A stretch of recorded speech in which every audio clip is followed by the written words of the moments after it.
எங்கள் வீட்டு ராம் கொஞ்சம் ஹைட் ஆகிட்டான்ல, ரொம்ப சந்தோஷமாக இருக்கான். கொஞ்சம் இடையில கொஞ்சம் உடம்பு சரியில்லாமல் போயிருந்துச்சு. ஹாஸ்பிட்டலுக்கு கொண்டு போயிருந்தோம். டாக்டர்ஸ் வந்து பார்த்துட்டாங்க, ட்ரிப்ஸ் போட்டாங்க, இன்ஜெக்ஷன் பண்ணாங்க, 3 வேக்சின் கம்ப்ளீட் ஆகிடுச்சு. துருன்னு இருக்கான்ல. உடம்பு சரியில்லாமல் போயிருந்தப்போ வீடே நல்லா இல்லை, ஒரு மாதிரி மயான அமைதியாக இருந்துச்சு. எப்படியோ டாக்டர்கிட்ட கொண்டு போய் டாக்டர் இங்கே வந்து ட்ரிப்ஸ் போட்டு டேப்லெட் கொடுத்து இன்ஜெக்ஷன் பண்ணி ரெடி பண்ணியாச்சு.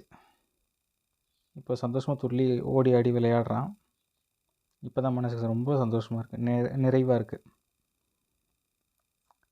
நமக்கு எவ்வளவோ நிம்மதியை தரான். அவன் நல்லா இருந்தால் தானே நம்மளும் நல்லா இருக்க முடியும். ஆனால் பிடிவாதம் அதிகமாகிடுச்சுங்க. ரொம்ப பிடிவாதம் பண்ணுறான். அவனுக்கு விளையாடணும்னு தோணால் நம்ம கூட சேர்ந்து விளையாண்டே ஆகணும்.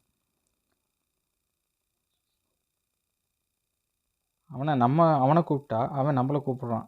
நீ இங்கே வானா நீ இங்கே வான்றான். வர வர சுட்டி அதிகமாகிடுச்சு, கொஞ்சம் தொந்தரவும் அதிகமாகிடுச்சு. ஆனால் அதுவும் நல்லா தான் இருக்குது,